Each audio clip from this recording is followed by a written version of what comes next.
Olá pessoal, boa noite. Tudo bem com vocês? Espero que sim. Vamos para a nossa quarta aula. Hoje, pessoal, nós vamos começar a nossa aula falando sobre os distúrbios das doenças psiquiátricas que têm impacto com a alimentação diretamente, que é a anorexia nervosa e bulimia. Tá? A anorexia, o conceito é que o paciente ele apresenta uma privação alimentar, ou seja, ele não se alimenta porque ele tem uma imagem, uma falsa imagem que ele apresenta excesso de peso, ou seja, a obesidade. E isso não é uma verdade.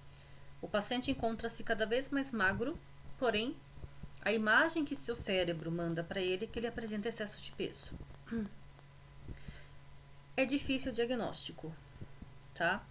É uma doença que geralmente acomete as meninas na fase dos 15 aos 20 anos que buscam o corpo perfeito.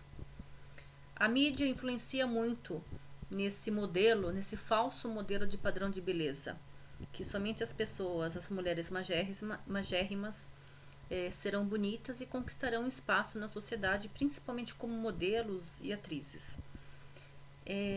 Geralmente a mulher, né, a adolescente que apresenta esse sintoma, por que é difícil dos pais descobrirem? Porque sempre elas arranjam um motivo para não realizar as refeições juntas com a família. Tá? Geralmente é uma desculpa que irão estudar, que irão dormir, que irão ver uma amiga. Então sempre elas conseguem uma desculpa para se esquivar durante as refeições. E quando os pais descobrem, muitas vezes já é tarde, esse paciente já encontra-se no grau de desnutrição e desidratação tão grande que é necessária uma hospitalização.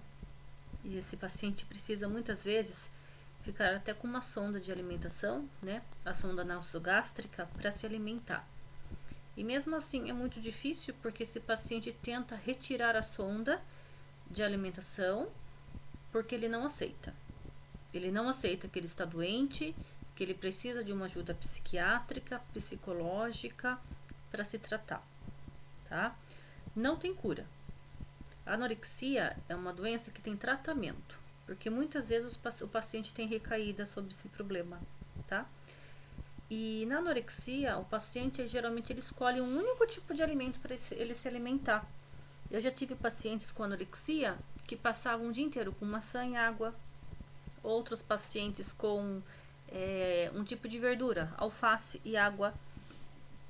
Outras pessoas comiam biscoito, água, sal e água o dia todo. Tomavam muita água para passar fome. E é muito triste, né? Muitas vezes a própria família influencia nesse problema de saúde. Muitas vezes a própria família cobra, exige um corpo perfeito dos seus filhos e isso acaba gerando uma doença. Só que a pessoa que apresenta anorexia nervosa, ela não admite que ela está doente, tá? Ela sabe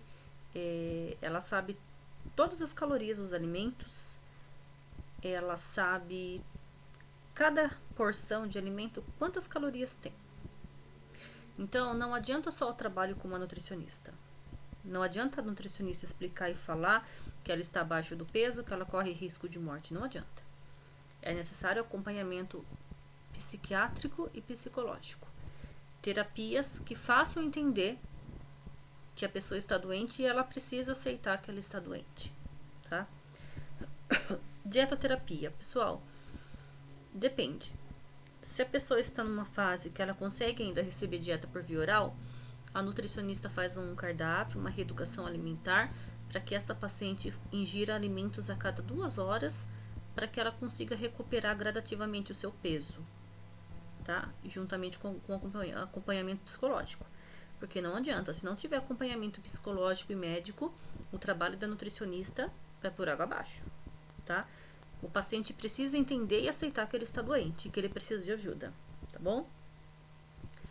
E há casos que o paciente precisa ficar hospitalizado com dieta integral para recuperar seu estado nutricional. Porque chega um ponto que o paciente está tão fraco, tão desnutrido, que ele não tem forças mais para se alimentar por via oral. Aí é necessário as sondas de alimentação. E muitos desses pacientes, eles precisam ficar amarrados no leito porque eles sacam a sonda. Então é uma situação bem complicada, bem difícil, triste, mas que ainda acontece muito no Brasil e principalmente nos países mais desenvolvidos, Estados Unidos, Canadá e países europeus, tá? Essa é a anorexia. Um problema inverso que nós temos de compulsão alimentar é a bulimia nervosa. A bulimia, o paciente, ele tem episódios compulsivos de alimentação, ou seja, às vezes aquele paciente passa o café da manhã comendo pouco, o almoço comendo pouco, e de repente no jantar ele ingere uma quantidade de calorias muito grande. Tem pacientes que chegam a ingerir até 3.000 calorias no momento. É muita coisa. Só que esse paciente, ele tem o que? Um arrependimento dessa atitude. Ele se arrepende de comer essa grande quantidade. O que ele faz? Ele força o vômito ou ele ingere laxantes para eliminar. A longo prazo, o que pode acontecer, pessoal? Esse fato do paciente induzir o vômito faz com que, porque no vômito tem o que? O suco gástrico. Esse ácido do estômago que vem do alimento durante o vômito começa a lesionar o esôfago. E esse paciente ele pode ter uma esofagite, ele pode ter uma hérnia de hiato, ele pode ter varizes no esôfago, ele pode até ter câncer no esôfago a longo prazo devido a esse excesso de acidez. Pacientes que consomem laxante, vai chegar um momento que o intestino não vai funcionar sozinho por si só, porque ele acostumou com o uso de laxantes. Tá? Então, é uma doença grave? É. E é mais difícil de diagnóstico do que a anorexia. Por quê? Porque na bulimia, o paciente se alimenta, então ele não está com baixo peso. Mesmo que ele vomite, ou mesmo que ele elimine esse alimento nas fezes, através do laxante, algum nutriente aí vai ser absorvido pelo intestino delgado. Então, geralmente, o paciente tem um peso normal ou acima do peso, um sobrepeso, tá? Eu li uma vez num artigo científico que a bulimia ela está relacionada muitas vezes a um problema de relacionamento de mãe e filha. Por quê? Geralmente isso acontece quando a mulher engravida e ela não aceita essa gestação, ela nega essa gestação. Isso fica no inconsciente dessa criança a negação da mãe por ela. E a bulimia vem para essa criança como a negação do alimento. É muito interessante isso. Então a mãe nega essa criança, né? Na gestação ela nega a filha e na adolescência é como se fosse um gatilho. É como se ela soubesse que a mãe negasse e ela vai negar o alimento, tá? Eu atendi já várias meninas também com esse mesmo tipo de comportamento, de bulimia, e assim, você pergunta como é o relacionamento com a mãe. Isso acontece muito, o relacionamento com a mãe é complicado, tá? Então, a gente precisa tomar muito cuidado como a gente aborda uma criança que é obesa, uma adolescente obesa, para que elas não criem aí uma compulsão alimentar, tá? No caso da bulimia, é necessária também reeducação alimentar com a nutricionista e acompanhamento psiquiátrico e psicológico para que tenha controle. Eu assisti uma reportagem há alguns anos no Globo Repórter que em São Paulo existe um hospital específico que trata de pacientes apenas com esses problemas de compulsão alimentar, né? E lá você encontra pessoas de diferentes profissões com esse mesmo tipo de problema. E foi feita entrevista com, eu lembro que foi um engenheiro e ele tinha bulimia. E a repórter perguntou o que a comida, o que o alimento representava para ele. Ele falava assim: eu tenho nojo de comida, tenho nojo. Para mim, comida é como se tivesse vários bichos no prato. Então é bem complicado a associação que ele fez. O nojo aí pela comida. E lá eles têm um esquema de trabalho assim: o paciente após as refeições, se ele quiser ir no banheiro, ele vai. Porém, a enfermeira fica do lado e ela olha. Por quê? Porque ela tem receio que esse paciente vai induzir o vômito após as refeições. Então a enfermeira averigua, né, esse paciente após a ida dele ao banheiro se realmente ele não forçou o vômito para eliminar aí todo o excesso de comida. Então, assim, é uma doença grave também, a bulimia, e que precisa tratamento. Ela não tem cura, mas ela tem tratamento como a anorexia. Então, nós temos aí duas doenças de ordem emocional que têm ligação direta com a alimentação. A anorexia, que é a privação alimentar, o paciente não se alimenta, e a bulimia, que o paciente ele ingere uma grande quantidade de alimento no período, ou ele vai forçar o vômito, ou ele ingere laxantes para eliminar esse alimento. Tudo bem? Próximo assunto, pessoal. Obesidade. A obesidade, até uns 15, 20 anos atrás, ela não era vista como uma doença, tá? Ela era vista apenas como um problema estético, tá? Só que nós sabemos hoje em dia que o excesso de peso, ele não é só um problema estético, ele é um problema de saúde, tá? Porque quando nós falamos em obesidade, significa que todo o corpo do paciente está cometido por gordura. E essa gordura pode levar aí o paciente a atrair outras doenças que nós chamamos de síndrome metabólica. Então, síndrome metabólica é a associação de várias doenças que surgem no corpo do paciente por causa da obesidade. Hipertensão, que nós já conversamos, o diabetes, o colesterol, o triglicérides, são doenças associadas à obesidade. E o que o paciente pode desenvolver? O paciente pode ter um ataque cardíaco, um infarto agudo do miocárdio, um derrame cerebral, né? Se ele não cuidar desse problema de obesidade. Tem a parte genética aí? Tem. Muitas vezes o paciente tem genes que causam obesidade, que passa de pai para filho. Parte alimentar. Pessoas que não têm boa alimentação, pessoas que não têm horário para se alimentar, pessoas que comem porções exageradas, pessoas que não cumprem de 5 a 6 refeições diárias, né? Pessoas que pulam refeição. Quando você pula a refeição, você vai comer muito mais do que você deveria. Pessoas que comem muito rápido, ganha peso também, tá? O grande problema das pessoas hoje em dia é que elas comem em frente da TV, ou em frente do celular, do tablet, enfim.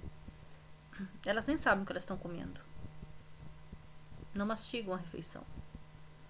O mínimo para uma refeição são 15 minutos. Mínimo. Por quê? Nós temos uma glândula no nosso cérebro que chama-se hipotálamo. O hipotálamo, ele controla o centro da fome. É ele que ele manda a mensagem para o nosso corpo da saciedade. Então, demora 15 minutos para o hipotálamo mandar essa mensagem para o nosso corpo.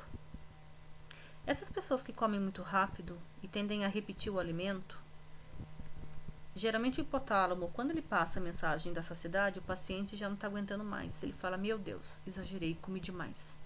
Não deveria. Por quê? Porque comeu com pressa. Porque ele não mastigou os alimentos como deveria.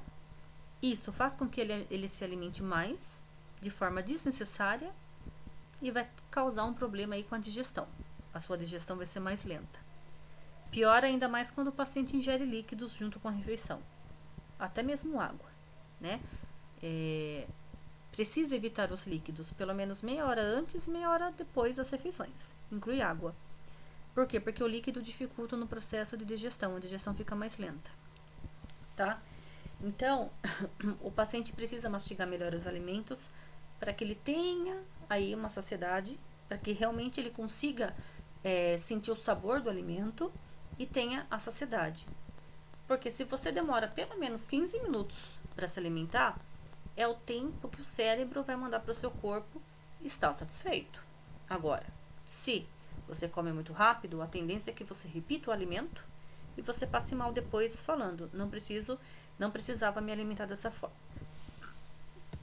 Eu sempre falo para os meus pacientes o seguinte: quando você for num buffet, né, para almoçar, para jantar, primeiro você tem que olhar todos os pratos. Olhe tudo que tem primeiro.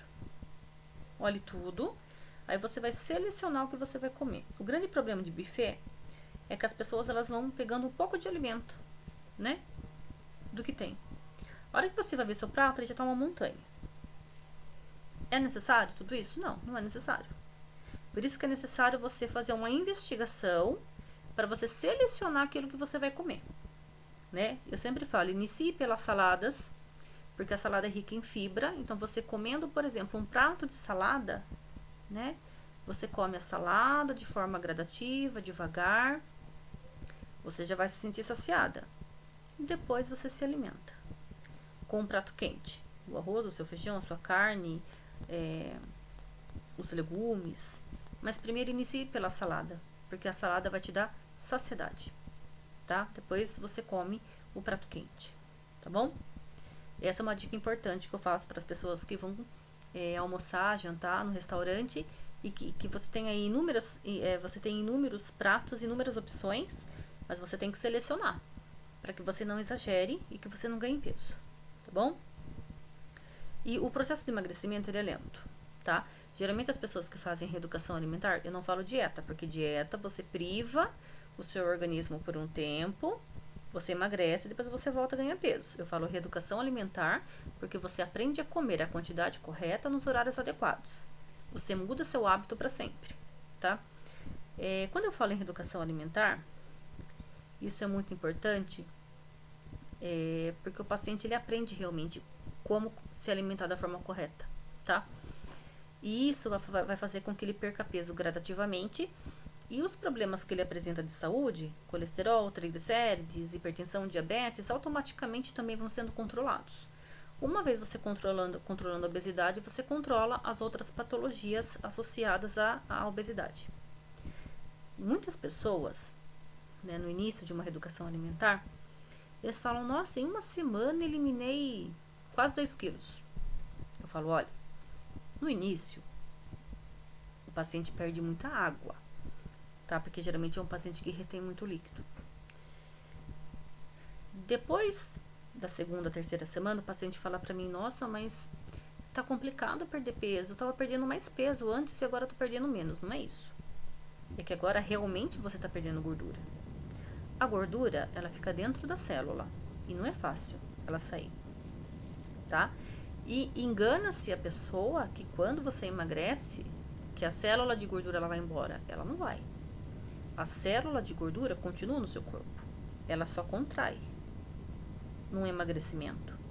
Se você voltar com os hábitos alimentares errados, comendo fora de hora, comendo em horários errados e quantidade adequada, aquela célula de gordura vai aumentar de novo e você vai ganhar peso.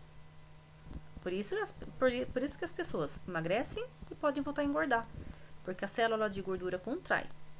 Só que quando você come errado, ela vai inchar, tá? Então, o processo de emagrecimento é difícil, não é fácil. Não existe milagre, não existe dieta milagrosa, não existe chás milagrosos que faça com que emagreça. É reeducação do hábito alimentar e atividade física, tá? Tem questões hormonais por trás disso? Tem.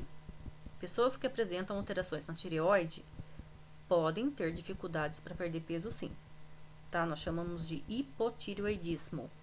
É o funcionamento lento da tireoide. A tireoide controla o nosso metabolismo, ou seja, o quanto que eu consigo eliminar de gordura. Então, geralmente as pessoas que têm problema de tireoide fazem um exame de sangue, é constatado que ela apresenta pouca produção desse hormônio. Passa no endócrino, o endócrino prescreve o hormônio para tomar diariamente em jejum, porque jejum para facilitar aí a absorção. E depois que você toma esse hormônio, você tem que ficar pelo menos meia hora sem se alimentar para que o organismo consiga absorvê-lo de uma forma mais eficaz. Se você ingerir aí algum tipo de alimento, prejudica nessa absorção. Então, você faz um tratamento com o endócrino e com a nutricionista para você conseguir perder peso. Então, tem questões hormonais envolvidas? Tem. Pessoas que têm problemas endócrinos têm uma dificuldade maior para perca de peso, mas não é impossível, tá? E hoje em dia nós conseguimos ver muito, né, a obesidade infantil, né? A obesidade infantil cresce no Brasil. Era muito nítido nos Estados Unidos, né? Os fast foods, as comidas rápidas, o café da manhã do americano, bacon, com ovos fritos e o hambúrguer, né, o refrigerante, era muito comum. E infelizmente hoje, nós vemos que aqui no Brasil, a alimentação dos brasileiros, de muitos brasileiros, ficou americanizada, tá? A base da nossa alimentação, que é arroz e feijão, ela foi substituída pelo fast food. Então, às vezes você vê uma pessoa de até um bom poder aquisitivo, não é que ele não tenha condições de comprar alimentos saudáveis. Ele quer comprar alimentos práticos para o seu dia a dia, né? Então, em vez de ele fazer lá um arroz, um feijão, uma proteína, uma salada e um legume, ele vai lá e ele vai comprar uma lasanha congelada. Só tem o trabalho de descongelar. Mas olha a quantidade de sódio, olha a quantidade de gordura que você tem nesses alimentos. Você vai oferecer para o seu filho isso? Eu acho isso muito injusto com uma criança.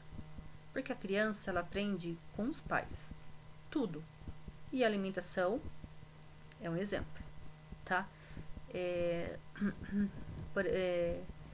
Eu não digo, por exemplo, uma vez por semana, comer fora, tudo bem. Comer um lanche, comer uma pizza, nada é proibido. Mas tudo tem que ter um limite, né? A criança precisa se alimentar nos horários corretos, ela precisa entender que ela tem que consumir frutas, verduras, legumes, que ela tem que comer o arroz e o feijão, que é a base da nossa alimentação. Eu vejo muitas crianças hoje em dia obesas, porém com anemia. Por que obesas e com uma anemia ao mesmo tempo? Porque ela tem uma grande quantidade de gordura no seu corpo devido a uma alimentação. E anêmicas porque elas não consomem alimentos nutritivos ricos em ferro, como a carne, como o feijão. Então é muito triste quando você vê pais, né? Eu falo, matando seus filhos aos poucos com a alimentação errada, né? Eu falo assim, eu como mãe, agora falando, não há nada mais prazeroso do que poder fazer uma comida que minha filha goste, né? Fazer o arroz, feijão, uma carne, fazer uma sopa, fazer um macarrão alho e óleo que ela gosta, né? Para mim não tem prazer maior do que ver minha filha bem alimentada, porque eu quero que ela leve para ela isso e que ela passe para os filhos dela a importância de uma boa alimentação, de uma boa nutrição, né? Então eu falo, gente, gordura não é sinal de saúde, tá?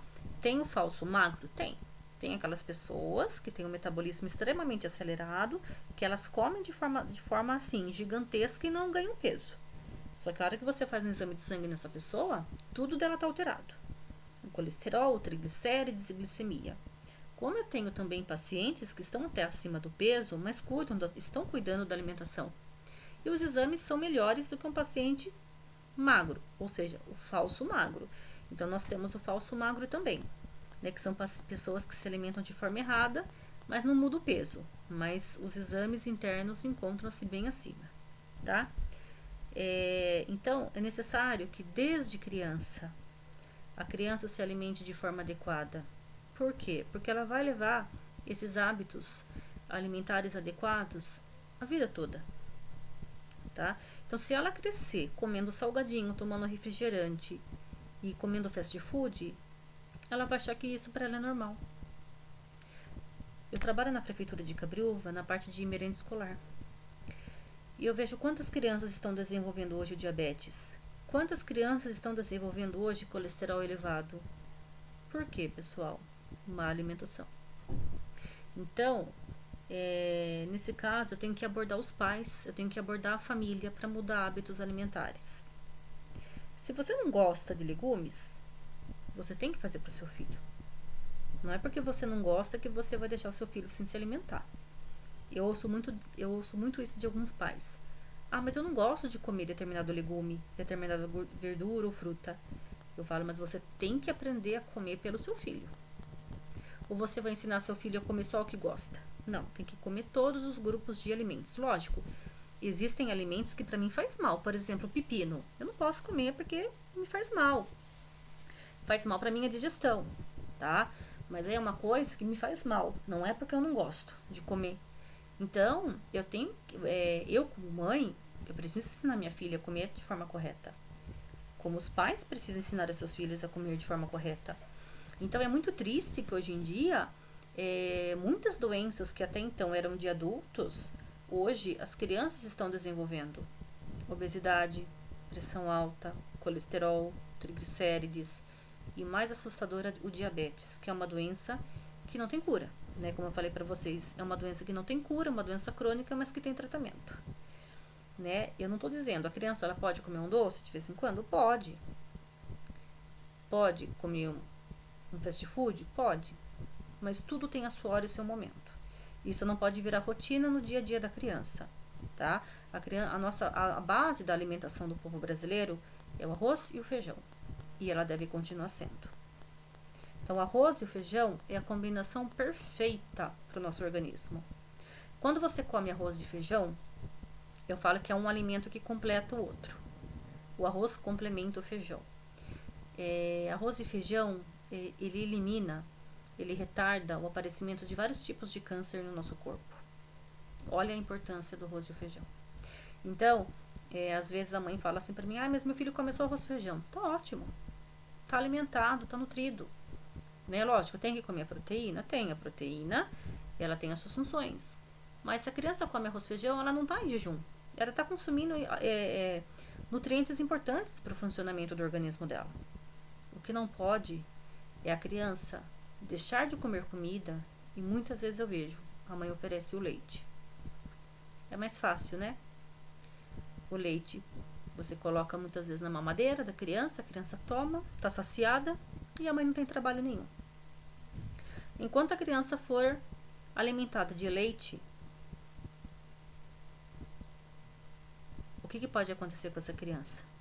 Uma das coisas, anemia ferropriva, por falta de ferro, tá? Então, a mãe tem que insistir sim com a alimentação do seu filho.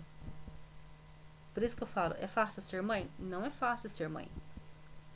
Mas a gente precisa, eu sempre falo para as mães, vocês precisam tentar. Vocês precisam ser fortes. Senão, eu falo assim que parece que é uma disputa entre a mãe e a filha, quem que vai ganhar? Ou a mãe e o filho, quem que vai ganhar essa disputa? Né? E as crianças são tão espertas que acabam até, muitas vezes, desafiando seus pais. Tem que ter um pulso firme. Não comeu comida? Não tem outra coisa. Porque a criança é esperta. Se ela estiver realmente com fome, ela vai comer a comida. Agora, se ela sabe que vai ter o Danone, se ela sabe que vai ter o salgadinho, se ela sabe que vai ter o leite, ela não vai comer.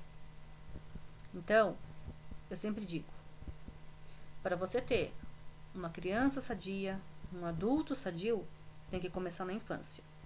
Aos 6 meses do bebê, onde você começa a alimentação complementar, onde você começa a papa salgada, que são os legumes cozidos, é aí que começa a introdução alimentar.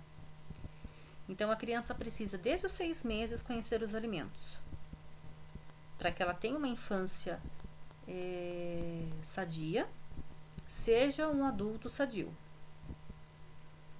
Não são os remédios de farmácia que vão prolongar a nossa vida, que vão evitar aí o aparecimento de muitas doenças, mas é a qualidade da nossa alimentação. Se você tem uma boa alimentação, e quando eu falo boa alimentação, eu não estou falando de alimentos caros. Muitas pessoas acham, eu não posso me alimentar direito porque eu não tenho condições de comprar um alimento caro. Ninguém está falando de alimentos caros aqui. Eu estou falando de base da nossa alimentação, arroz, feijão, uma proteína, ovo. Ovo é uma proteína importante, tá? Ovo é uma proteína extremamente importante para o nosso organismo. Legumes, salada, é isso que eu estou falando. Então, se você tem qualidade na sua alimentação, se você consegue controlar o seu estresse, que muitas vezes eu sei que não é fácil, se você evita o cigarro, se você evita o álcool, 100% de chance de ter uma qualidade boa na vida. Agora, má alimentação, sedentarismo, estresse, álcool e tabagismo é uma bomba relógio que pode explodir a qualquer momento. Portanto, essa aula de nutrição não é somente para vocês que estão fazendo enfermagem, não é só para a vida profissional de vocês. Essa aula de nutrição é para vocês levem para a vida de vocês e que vocês possam levar para outras pessoas que precisam de ajuda. Eu sempre falo que nutrição é a vida, né? Então, levem para a vida de vocês, levem para os seus familiares, para os seus amigos, no ambiente de trabalho, a importância de mudar a alimentação, a importância da correta ingestão de água, de tomar água sempre.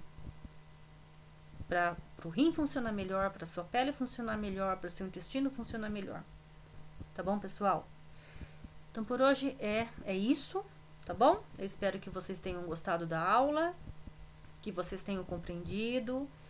E hoje, quarta-feira, nós temos a nossa live, onde eu vou passar para vocês, né, pra gente conversar melhor sobre os assuntos de segundo de hoje, e vocês esclarecem as dúvidas de vocês, tá bom? Então, até a noite, às 19 horas, e nos encontramos, tá bom? Obrigada e até mais tarde.